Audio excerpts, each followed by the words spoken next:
어, 네. 너무 즐거움을 회복해서 막 이렇게 우리 자매가 이렇게 웃는데 가정의 달이라 그 이제 권위와 순종에 대해서 좀 말씀 나눌 텐데 에베소서 6장 1절에 3절입니다. 짧으니까 같이 한번 읽을까요? 한 목소리로 시작.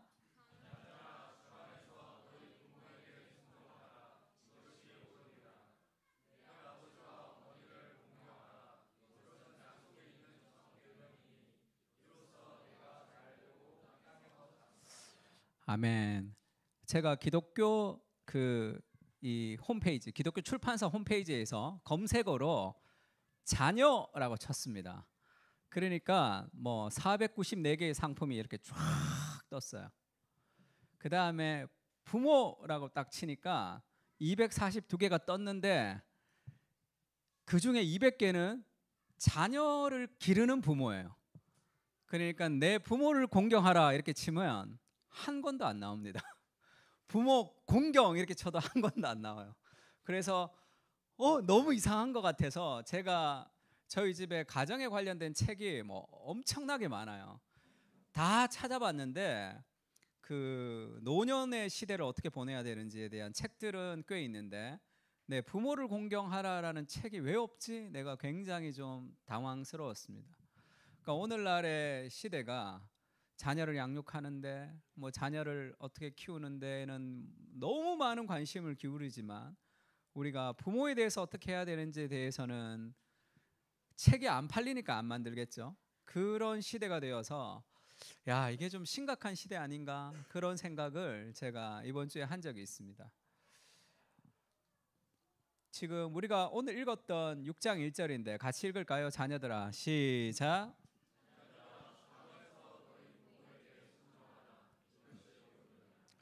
성경에서 참 이 독특한 표현인데 자녀들아 주 안에서 너희 부모에게 순종하라. 이것이 옳으니라. 이것이 뭐죠?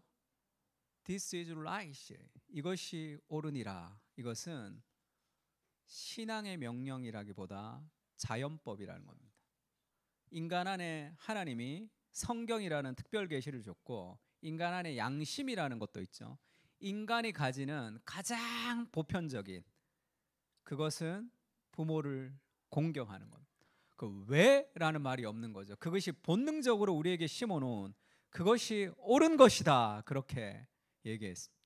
여기는 다른 대안이 없어요. 그러니까 도덕을 얘기할 때도 그렇죠. 우리가 도덕이 문화마다 도덕의 기준이 다 다릅니다. 그런데 부모에게 함부로 하는 것을 좋은 것이라고 말하는 민족은 어느 나라에도 없어요.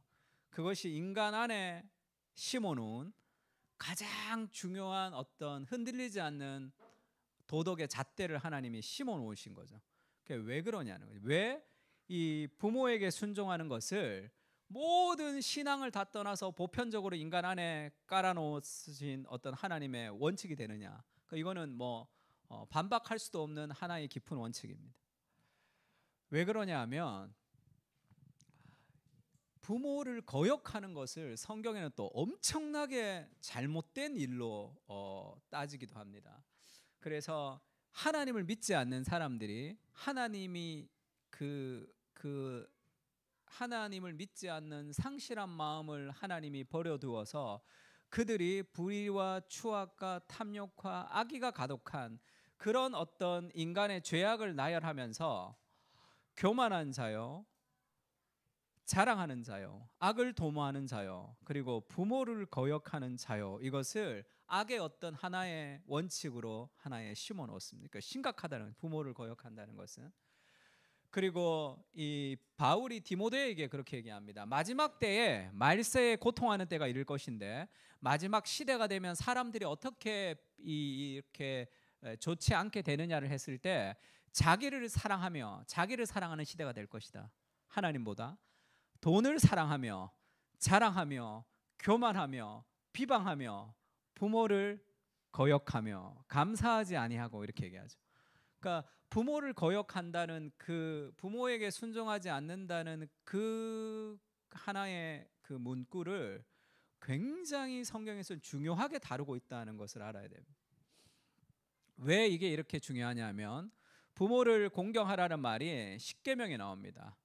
그러니까 여섯 동안의 안식일을 지키라 이렇게 얘기하고, 그 다음에 다섯 번째 계명이 내 부모를 공경하라 이렇게 얘기해요. 그래야 하면 내 하나님 여호와가 내게 준 땅에서 내 생명이 길리라. 살인하지 말라, 간음하지 말라, 도둑질하지 말라, 내 이웃에 대해서 거짓 증거하지 말라. 이렇게 사람에 대한 법이 있고 십계명이 하나님에 대한 법이 있죠. 사람에 대한 법에서 살인하지 말라, 간음하지 말라, 도둑질하지 말라는 그냥 하지 말라로 끝나죠. 근데 내 부모를 공경하라는 뭐가 붙었어요. 그리하면 내 하나님 여호와가 내게 준 땅에서 내 생명이 길리라 이렇게 얘기합니다.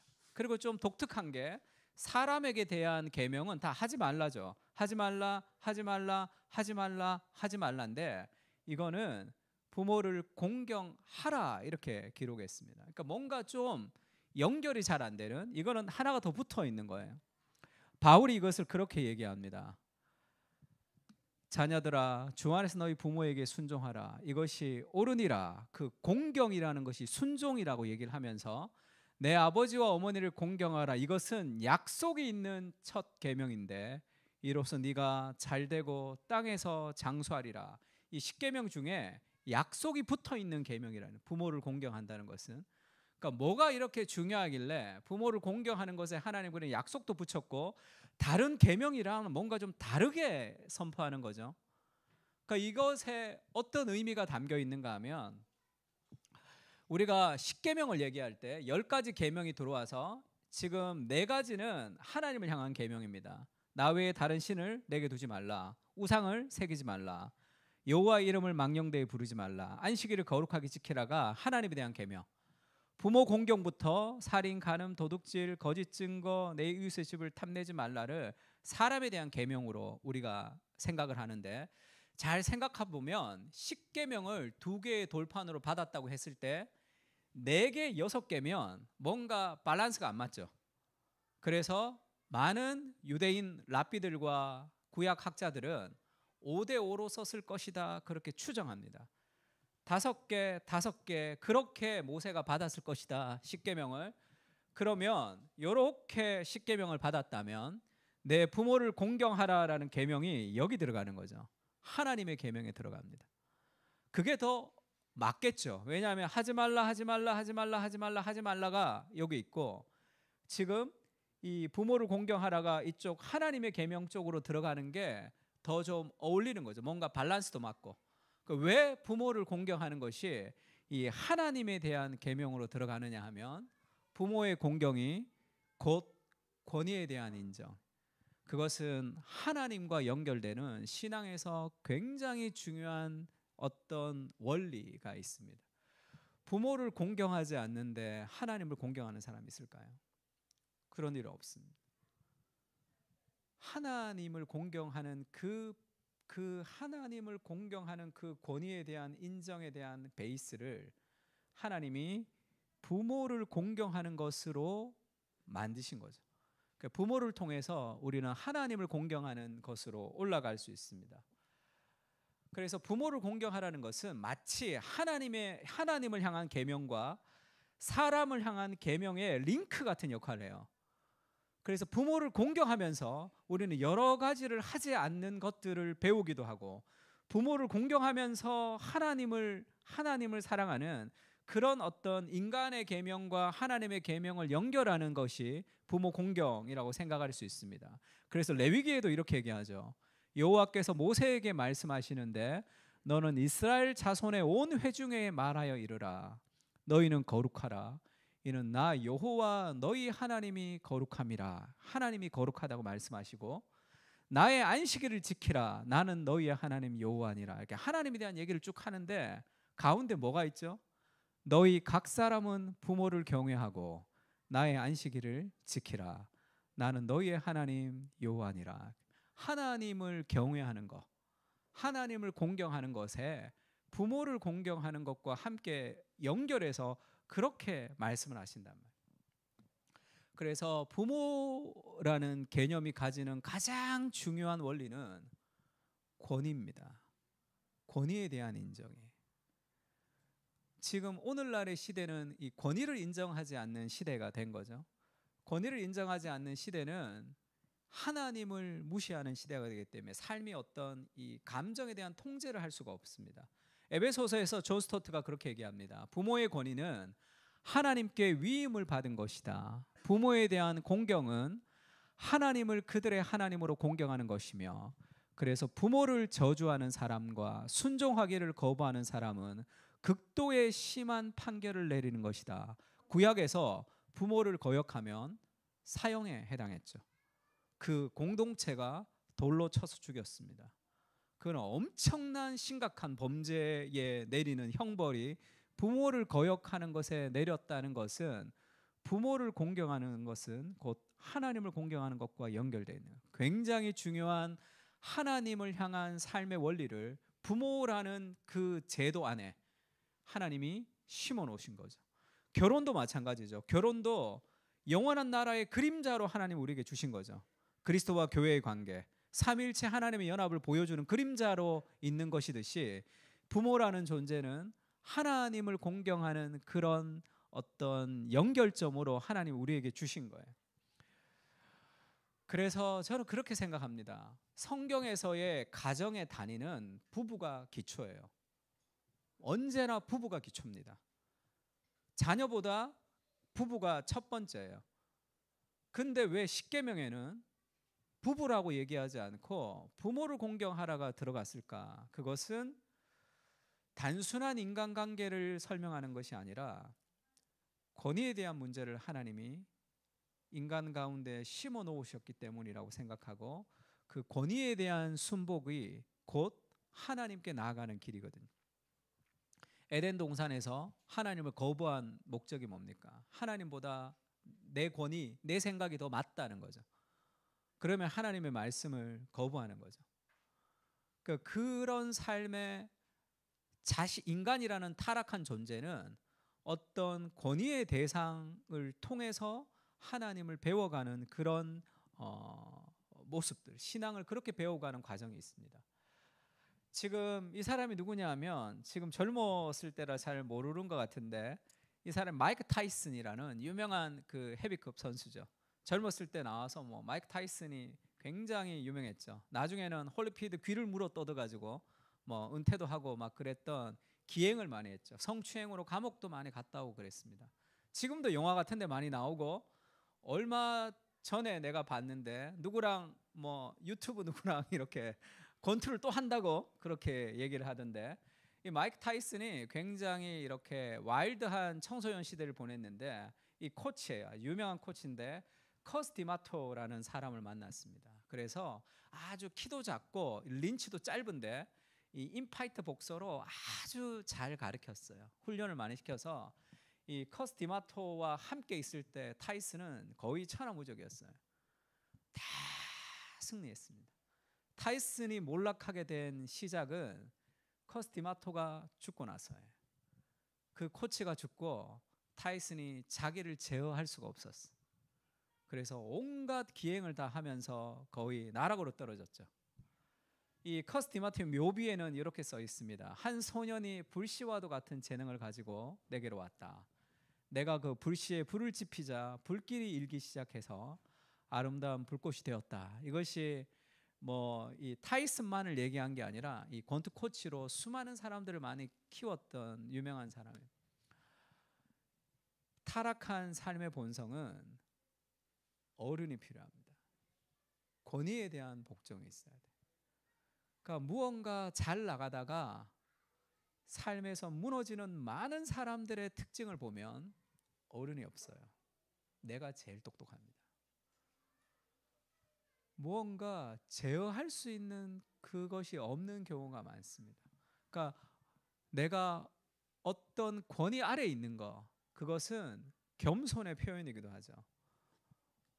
성경에도 마찬가지죠. 요아스가 왕이 될 때 나이가 7살이었습니다.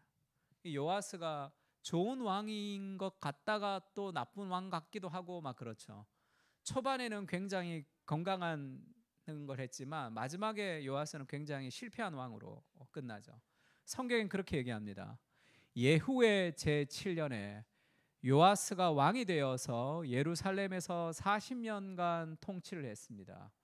요아스는 제사장 여호야다가 그를 교훈하는 모든 날 동안에는 여호와 보시기에 정직히 행하였으되, 그가 여호와 보시기에 정직히 행하였던 것은 제사장인 여호야다가 그를 교훈했던 그 권위 아래 있을 때, 여호야다가 죽고 요아스는 다른 삶을 살아가는 거죠.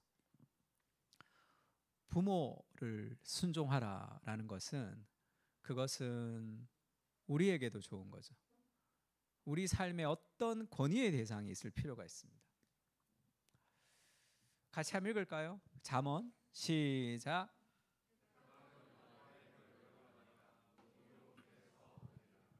백발, 백발은 영화의 면류관이다 이렇게 번역했는데 크라운 오브 글로리입니다. 영광의 관이라는 거죠.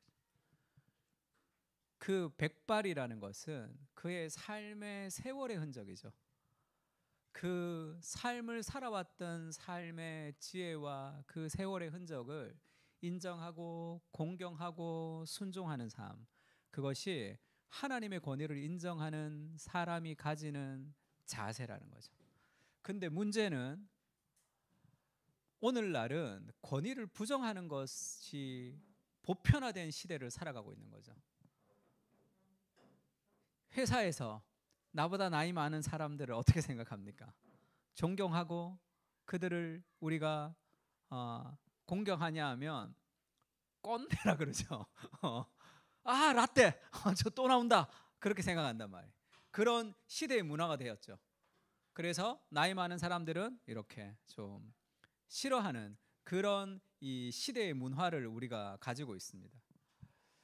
우리는 왜 어른이 되지 못하는가라는 이 심리학자가 쓴 책에서 왜 책임지지 않는 어른이 왜 이렇게 많은 것인가 할 때, 그것을 권위가 무너진 시대이기 때문이다 이렇게 분석합니다.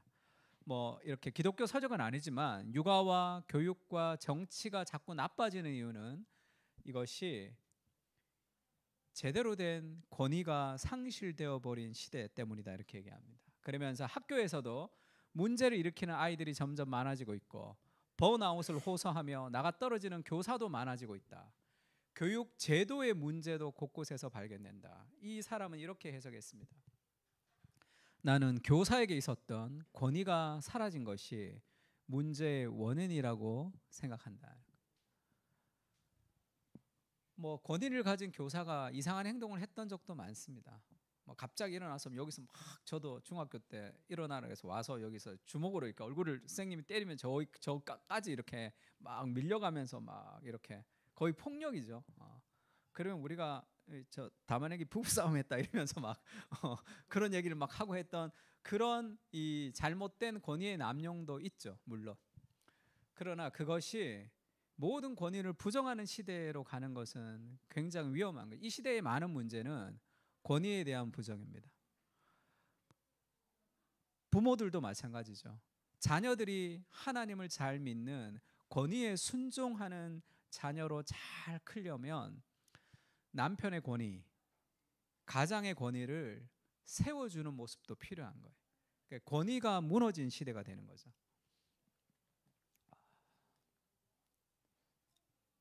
제가 신문을 찾아봤더니 이 어른들을 부르는 말 중에 틀딱, 연금충, 꼰대, 뭐 노스라치 이렇게 부르네. 노인과 벼슬아치를 합쳐서 노스라치라고 좀 폄하하기도 하고, 틀딱은 틀니를 딱딱 틀니를 하면 이게 좋지 않죠. 그래서 이렇게 하는 게 듣기 싫다는 거죠. 그러니까 다 젊어서 그래요. 뭘 몰라서 그래요. 저는 예전에 식당 갔다 오면 나오면서 아저씨들이 이를 막 쑤시면서 이렇게 나오잖아요. 저렇게 밖에 나와서 이렇게 다 이를 자꾸 이렇게 쑤셔야 되나 그 생각했습니다. 근데 나이가 들면 이가 벌어지거든요. 밥 먹으면 그거 안 할 수가 없다고. 왜 저러지? 내가 그랬는데 내가 나이가 들면서 알았습니다. 꼰대, 연금충 이렇게 얘기를 자꾸 하는 시대에 어떤 흐름이 있냐면, 이 키오스크를 잘 하지 못하는 노인들도 있죠. 저도 예전에 그 켄터키 프라이드 치킨을 갔는데 이 치킨을 달라 그랬더니 치킨을 골라야 되잖아요. 그래서 뭐 줄까요, 뭐 줄까요, 뭐 줄까요, 뭐 줄까요를 얘기했더니 이분이 아시냐 모르지.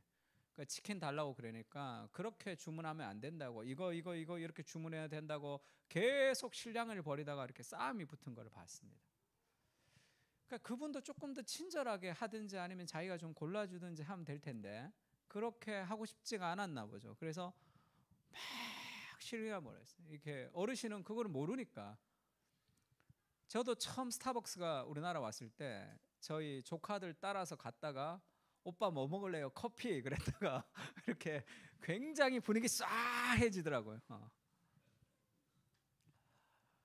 지금 왜 이런 현상이 있냐면 진화적인 사고를 가질 때는 뭔가 더 많이 아는 사람을 더 능력 있다고 보는 거죠. 뭔가 능력이 없는 사람은 뭔가 부족한 사람을 취급하는 그런 현상이 있습니다. 그래서 뭔가 기술의 발전을 따라가지 못하고 뭔가 나보다 못한 사람들을 향해서 우리는 존경하지 않는 문화를 가지는 거죠. 왜냐하면 역사가 진화되면서 더 젊은 사람들이 기술의 발달에 더 어울리기 때문에 나이 많은 사람들은 나보다 못하다고 생각하는 그런 사고를 갖고 있기 때문에 함부로 하는 경향이 있습니다. 아, 엄마, 뭐, 아버지, 모르면서 그런 소리 하지 마세요. 너무 쉽게 얘기하죠. 왜? 내가 더 알거든요. 그것이 우리 속에 쌓여 있는 그런 진화론적 생각이죠.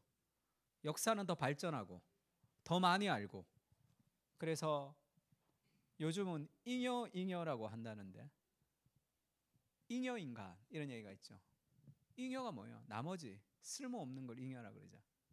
잉여인간이라는 것은 결국 생산적이지 않는 사람을 얘기합니다. 그 기준이 뭐예요?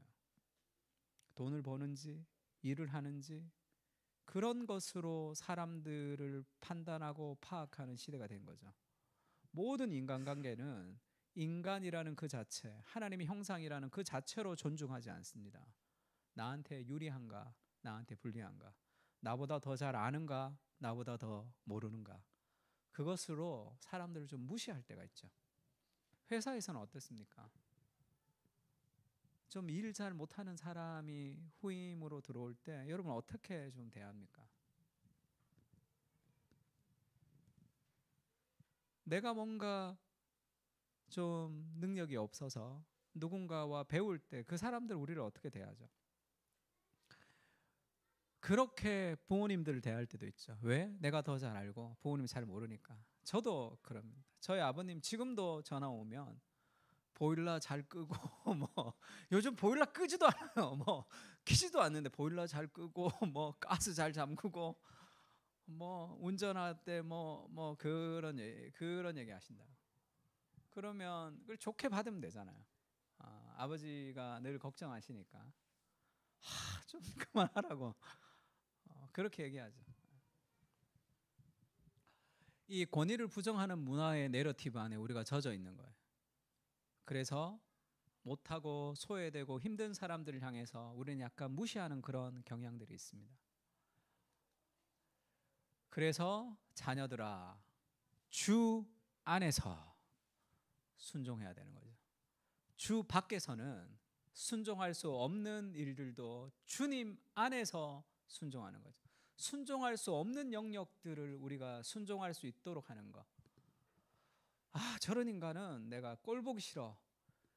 그 사람이 그런 상황이지만 하나님의 형상으로 존중할 수 있는 모든 에너지는 주님으로부터 오는 거죠. 주님 밖에 있으면 할 수 없는 그것을 주 안에서 우리는 순종할 수 있습니다. 그래서 각각 자기보다 남을 낮게 여기고, 이것이 은혜의 결과죠. 은혜의 결과. 자기보다 다른 사람을 낮게 여기는, 그래서 그들을 존중하는 삶의 문화가 좀 필요하죠. 하나님의 본체이시지만 동등됨을 취할 것을 여기지 아니하시고 자기를 비워 종의 형체를 가져사 사람들과 같이 되어서 하나님이 능력이 있으신 그분이 낮아지셨죠. 그래서 사람들과 같이 되신 그 복음의 은혜를 기억할 때 우리가 마음을 낮추어서 부모님의 말씀에 경청하고 말이 되지 않는 이야기도 기쁘게 받아들이면서 존중할 수 있습니다. 부모님에게 노 할 수 있지만 공경의 마음을 잃어버리지 않을 수는 있는 거죠.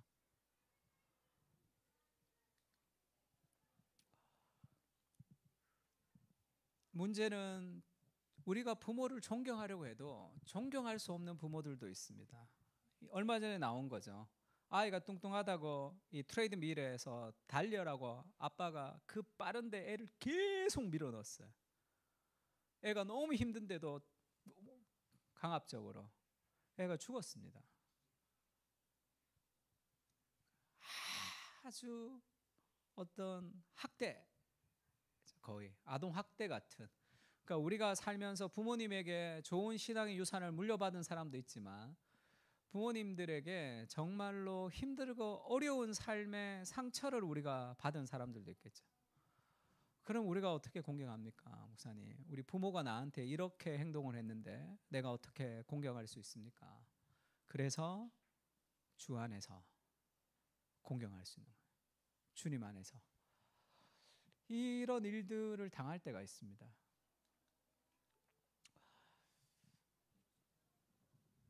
그러니까 저런 못된 부모가 있을 수 있을까? 그러니까 독이 되는 부모라는 책도 있어요. 그리고 스카펙이 쓴 거짓의 사람들에 보면 자녀에게 아주 잔인하게 했던 그런 악한 부모들도 이렇게 많이 나와 있습니다. 그래서 우리 부모님이 나를 굉장히 힘들게 했던 경험들도 있죠. 우리 부모님들이 나에게 좋지 못한 행동들을 했을 때도 있습니다. 근데 제가 이 그림을 보면서 여러 가지 생각을 했는데 이 학대하는 부모는 학대하는 자녀였던 경우가 많습니다. 학대를 받았던 자녀였던 경우가 많아요. 그러니까 부모가 되어보면 아이를 정말로 잘 키우고 싶지만 나라는 인간 자체가 참 연약하구나라고 느낄 때가 있습니다. 예전에 메릴 하케이라는 사람이 가게에 흐르는 저주를 끊어야 된다 이런 얘기를 한 적이 있습니다. 가게에 어떤 저주가 흐른다고 얘기하면서 하나님에게 불순종하는 가정은 3, 4대를, 은혜를 받은 가정은 1000대까지 이어진다는 출애굽기 말씀을 가지고 그렇게 얘기한 적이 있어요. 사실 그건 말이 안 되죠.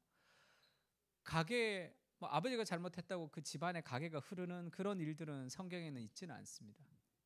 그러면 왜 3, 4대까지 악행이 3, 4대까지 죄가 흘러가느냐 하면 그것은 삶의 패턴이죠. 그 생활의 방식이 연결되는 겁니다. 그래서 그리스도의 보혈의 능력이 너의 집안의 망령된 행실을 끊는다. 베드로가 그렇게 얘기했죠. 그리스도의 복음이 그 여러 가지 어려웠던 집안이 흘러내려오는 삶의 잘못된 무엇을 끊어야 된단 말이에요. 어떻게 끊는가? 그게 용서입니다. 용서. 용서를 통해서 맺힌 것들을 다 풀어야지 그것이 또 다른 새로운 하나님의 은혜의 시작으로 우리가 갈 수 있다. 우리 부모님은 가해자이며 피해자, 우리 부모님은 참 연약한 존재라는 것에 대한 이해가 필요하고 우리 부모님의 잘못이라기보다 이 시대의 아픔이 타락한 시대가 주는 삶의 아픔인 것을 좀 함께 기도해야 될 필요가 있습니다. 직장에서도 마찬가지죠. 이 직장 상사가 무개념이구나, 꼰대구나 이렇게 생각한다는데 제가 저희 제자훈련 일기를 봤는데 그런 일기가 있었습니다. 직장에 가면 이제 교회를 다니는 분인데 그분은 극우 기독교예요. 극우. 그러니까 이렇게 정치적인 발언을 하는 것 그것이 신앙인으로 반드시 필요하다. 이게 믿음이다. 그렇게 생각하시는 분이란 거예요. 그런 교회를 다니시면 그런 발언을 많이 하겠죠. 서슴없이 하겠죠. 정치적으로 그렇게 지지하고 하는 것이 그것이 신앙인이 해야 될 일이다라고 생각하면 그런 얘기를 많이 하겠죠. 그럼 그게 힘들잖아요. 했는데 그 사람이랑 이제 쭉 어디 출장을 가다가 이야기를 들었는데 이 사람이 어린 시절의 이야기를 들었는데 참 힘든 가정 생활에서 어렵게 살았고 그 다음에 교회도 그런 교회를 다닌 거죠. 그러니까 그렇게 생각하고 그렇게 사고하겠죠. 그러니까 그 사람이 좀 힘들고 싫었는데 그럼 대부분 어떻게 하죠? 피하죠. 그 사람 같이 있고 싶지 않습니다. 그 사람과 같이 있으면 내가 그런 종류의 인간이 될 것 같아서 사람들은 좀 분리하는 경향이 있죠. 근데 그 얘기를 쭉 들으니까 긍휼한 마음이 좀 생기더라. 그런 영적 일기가 있었어요. 제가 참 감동을 많이 받았어요. 그게 복음의 정신이죠. 막 그런 성도들을 만나면 신앙을 가졌는데 좀 잘못된 신앙의 패턴을 가지고 기복적이라든지 어떤 너무 정치적이라든지 그런 신자들을 만나면 여러분 어떤 생각이 듭니까? 저는 미안한 마음이 들어요. 목회자로서. 저 사람이 바르게 잘 자랐다면 참 잘 회복됐을 텐데 그의 인생 가운데 내가 경험했던 그런 좋은 사람들을 경험하지 못했고 내가 경험했던 하나님의 은혜를 잘 몰랐기 때문에 그의 삶이 그렇게 된 거죠. 그러면 다가갈 수 있습니다. 좀 싫은 사람, 좀 힘든 사람. 이 권위에 순종한다는 것은 어른들을 존경한다는 거예요. 회사에서도 마찬가지입니다. 나이 많은 어른들을 향한 존경이 필요하죠. 예수님이 세리와 죄인들이 예수와 그 제자들과 함께 앉았습니다. 예수님이 그 순결하신 그리스도가 세리와 죄인들과 함께 밥을 먹죠. 그래서 사람들에게 어떤 악플을 받았습니까? 먹기를 탐하고 포도주를 즐기는 사람이요 세리와 죄인의 친구로다라는 말을 예수님이 들으면서도 그 세리와 죄인들에게 다가가신 거죠. 우리는 그렇지가 않습니다. 성격이 이상해. 저 어려워. 그러면 그와 함께 있으려고 하지 않죠. 그에게 뭔가를 잘해주는 것은 내가 마치 그와 동일한 부류인 것처럼 우리가 판단이 될까 봐 함께 그 사람을 비난하고 함께 그 사람을 욕하면서 우리는 좀 다른 사람인 것 같은 그런 이 느낌을 느끼면서 살아가는 거죠. 복음은 그리스도같이 하늘의 영광을 버리고 그들에게 내려가고 다가갈 수 있는 거죠. 그들을 향한 긍휼을 가지고 하나님이 그들을 긍휼히 여기시기 때문에 그 마음을 가지고 우리 부모님도 마찬가지죠. 나보다 잘 알지 못하는 것도 많죠. 그리고 부모님이 잘못 판단하는 것도 많습니다. 그러나 내 부모를 공경하라. 이것이 옳고 약속이 있는 첫 번째 계명이라는 것은 그 삶의 문화적인 내러티브가 오는 삶의 본성, 너보다 내가 낫다라는 그 본성이 있기 때문이죠. 그것을 내려놓고 주님을 대하듯이 순종하는 것, 공경하는 모습, 그것이 그리스도인이 해야 될 삶의 대인관계의 원리죠. 복음이 적용되는 삶의 원리입니다. 예수님이 그런 예수님의 삶을 히브리서가 그렇게 표현하는 감동적인 구절인데, 거룩하게 하시는 이와 거룩함을 입은 사람들이 다 한 근원에서 난지라. 그러므로 이 빨간색 형제라 같이 한번 읽을까요? 시작. 한 번 더 읽읍시다. 형제라. 시작. 예수님이 이 땅에 오셔서 너는 내 형제다 라는 것을 부끄러워하지 않으시는 거죠. 예수님이 우리를 봤을 때 얼마나 다른 존재입니까?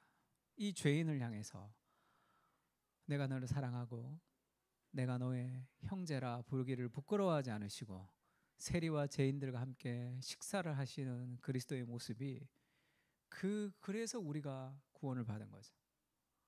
그래서 우리가 지금 여기 있는 거 아닙니까?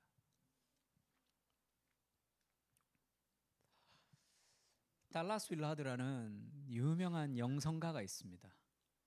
그래서 전기가 나왔어요. 달라스 윌라드가 돌아가시고 나서 달라스 윌라드 가장 가까이 있었던 그 사람이 달라스 윌라드의 전기를 썼습니다.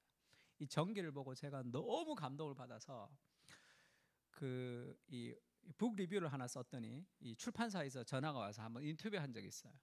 그러면서 제가 이 고상선 목사님이 4억을 방문해 주셨다고 이렇게 썼는데 제가 4억을 방문해 주셨습니다. 지금 여기 든 책이 뭐냐면 다 달라스 윌라드 책이에요. 정말 좋아했던 영성의 대가거든요, 달라스 윌라드가. 그래서 제가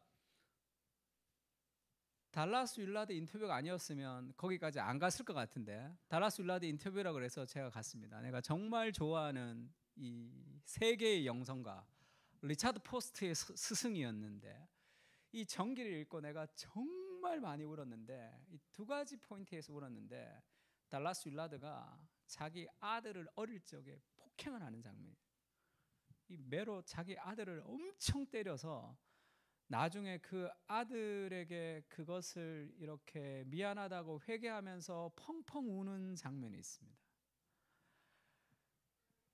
달라스 윌라드가 자녀를 그렇게 폭행했다는 것이 너무 충격적이었어요. 전기를 보면 달라스 윌라드는 2살 때 자기 어머니가 돌아가셨어요. 자기 아버지가 새장가를 가서 새어머니가 자기 2살 때 왔는데, 그 새어머니는 달라스 윌라드를 아주 싫어했습니다. 그래서 불우한 어린 시절을 살다가 자기 형이 결혼을 해서 그 형수한테 가서 살았어요. 형한테. 자기 엄마가 자기를 싫어해서 그 형수한테 가서 살면서, 형수가 임신했을 때 아주 어린 달라스 윌라드죠, 형수한테 그렇게 얘기합니다. 지금 아기가 태어나면 나를 버릴 거죠? 이렇게 묻는다고. 그러니까 그 어린애가 그 외로움이 얼마나 컸을까요? 그리고 집에 와서 자기 아버지랑 이렇게 밤에 자게 될 때는 혼자 자다가 밤중에 아버지 방으로 늘 갔대요.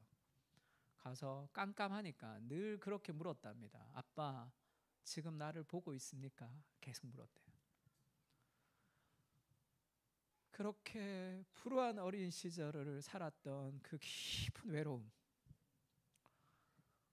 예수님을 믿고 가정을 이루었지만 그의 삶에 그 삶의 연약함들이 있는 거예요.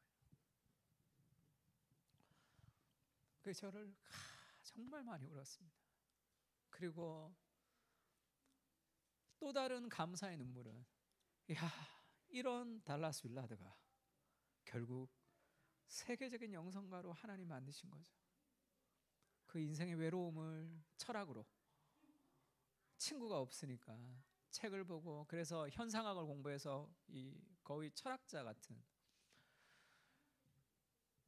이 달라스 윌라드의 그 연약함이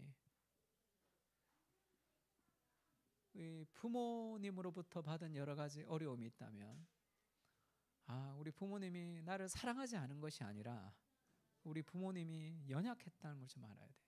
그것은 우리 부모님의 잘못이 아닐지도 모릅니다. 이 시대와 이 타락한 세상 속에서 그가 견디며 살아오면서 생겼던 어떤 시대가 주는 아픔이죠.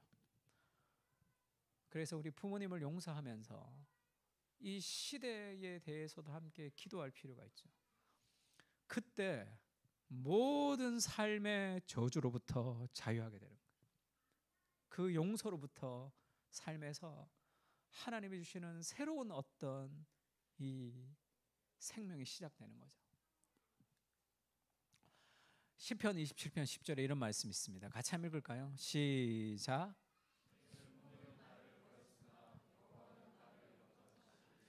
부모에게 받은 상처는 굉장히 큰 경우가 많아요. 왜냐하면 태어나면서 가장 신뢰해야 될 사람이잖아요. 그래서 부모가 무언가 안정적이지 않을 때 자녀들은 굉장히 흔들리는 경우가 있습니다. 그러나 우리의 육신의 부모님은 진정한 부모님은 아니에요. 하나님을 반영하려고 우리에게 맡겨주신 청직입니다. 우리의 진정한 부모님은 정말 하늘에 계신 아버지시죠. 내 부모는 나를 버렸지만 여호와가 나를 영접하실 것이다 해서 부모를 보고 부모를 공격하는 것이 아니죠. 주 안에서 하나님 아버지를 만나서 우리가 그 부모를 바라볼 수 있어야 돼요. 하나님의 눈으로, 불쌍한 자녀를 바라보시는 하나님의 심령으로 우리 아버지, 우리 어머니를 바라볼 수 있어야 돼요. 그러면 긍휼의 마음이 좀 생깁니다. 우리 부모님이 나한테 이랬지, 우리 부모님이 나한테 이런 얘기를 했지 하는 그런 수많은 삶의 아픔들은 20살 때까지, 내적 치유는 20살 때까지 하는 거예요. 21살 때부터는 내가 우리 집의 어른이에요. 영적인 가장이라고 생각하십니다. 그래서 하나님을 통해서 우리 부모님을 바라보고 용서하고 기도하고 격려할 필요가 있습니다. 너희가 아들이므로 하나님이 그 아들의 영을 우리 마음 가운데 보내사 아빠 아버지라 부르게 하셨다. 왜 예수님이 그냥 아버지라고 하지 않고 아빠 아버지, 아바 아버지, 그건 아빠라는 뜻이에요. 그걸 굳이 하나님을 아빠라고 부르기가 너무 그래서 이 아빠는 우리가 말하는 아빠가 아니다, 좀 더 큰 개념이라고 설명하시는 분도 계신데 그냥 아빠입니다. 충격적인 거죠. 그냥 하나님을 아빠 이렇게 얘기하는 정도로 예수님이 우리에게 하나님을 소개했다는 것은 여호와란 이름도 쓰지 못했던 유대인들에게는 어마어마한 충격이죠. 저는 이 아빠 아버지라고 부르는 것을 통해서 뭐라고 해야 될까요? 어린 시절에 정말로 사랑받지 못했던 사람들은 일찍 어른이 되는 경우가 있죠. 그러면 그것이 나중에 여러 가지 문제로 막 터지는 경우도 있습니다.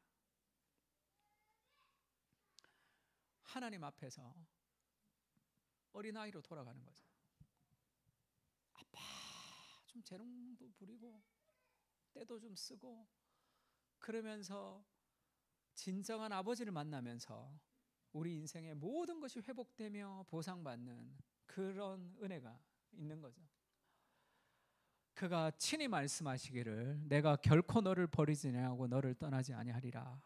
우리를 완전히 인정하시는, 우리를 완전히 기대하시는 우리 아버지는 내가 열심히 일해도 더 열심히 하라고 계속 나를 채찍질했던 아버지라면 하나님 아버지는 그러지 않습니다. 잘한다, 격려하고 위로하시는, 절대로 우리를 떠나지 않는 진정한 아버지가 우리와 함께 하시는 거예요. 이것을 위해서 그리스도가 목숨을 버리신 거죠. 어떤 사람은 어머니로부터 여러 가지 상처를 받았을 경우도 있습니다. 하나님의 형상으로 사람을 만들 때 하나님이 남자와 여자를 만드시고, 그러면 하나님에게는 아버지라는 명칭이 있지만 하나님 남자가 아닙니다. 하나님 안에 남자와 여자가 다 있는 거죠. 그래서 하나님은 어머니이시기도 한 거죠. 여성의 형상도 하나님의 형상에 나왔으니까. 그러니까 어머니로부터 여러 가지 어려움들이 있는 사람들은 하나님 어머니를 깊이 경험하는 거예요. 이사야서 같이 읽을까요? 오직 시온이, 시작.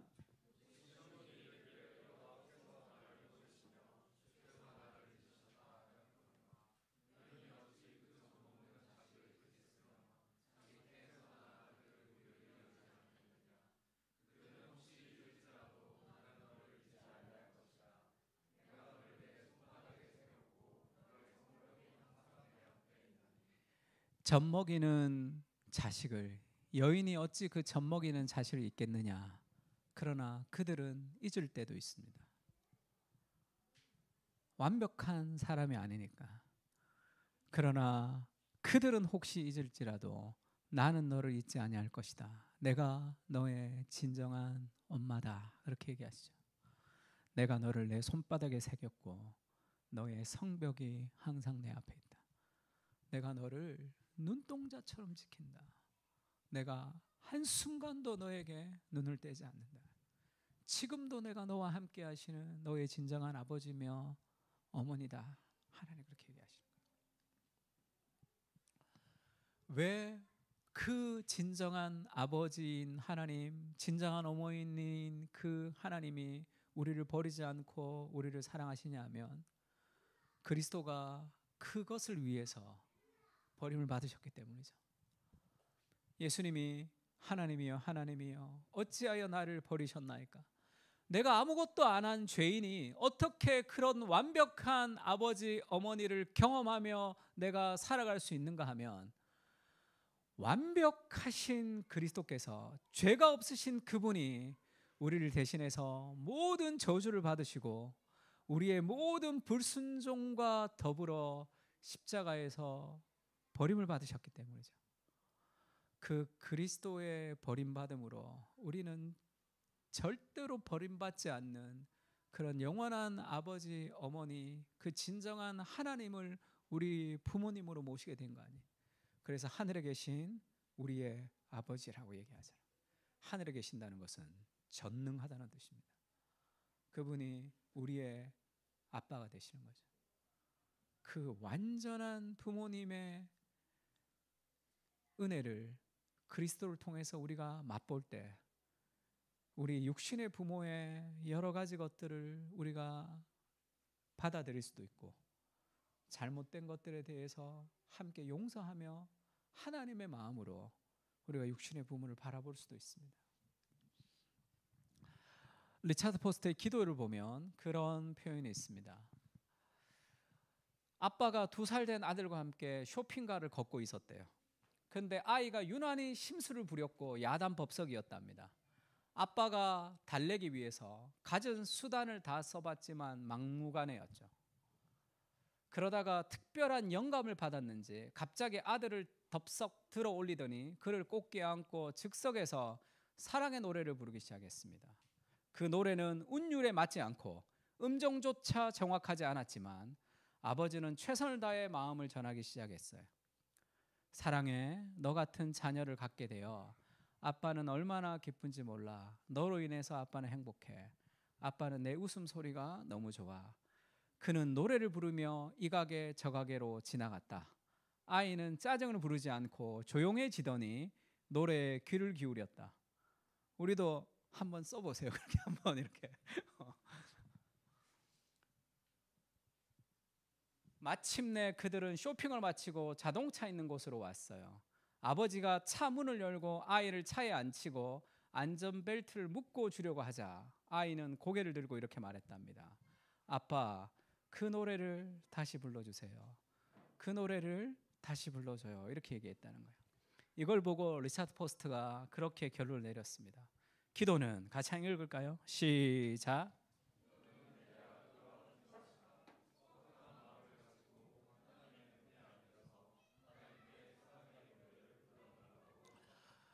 인생에 힘들고 지친 것을 여러분 어떻게 해결합니까?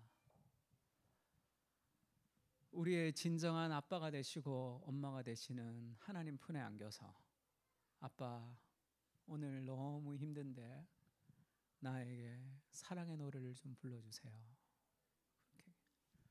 그리고 성경을 펼치면 수많은 사랑의 세레나데가 쫙 펼쳐져 있습니다.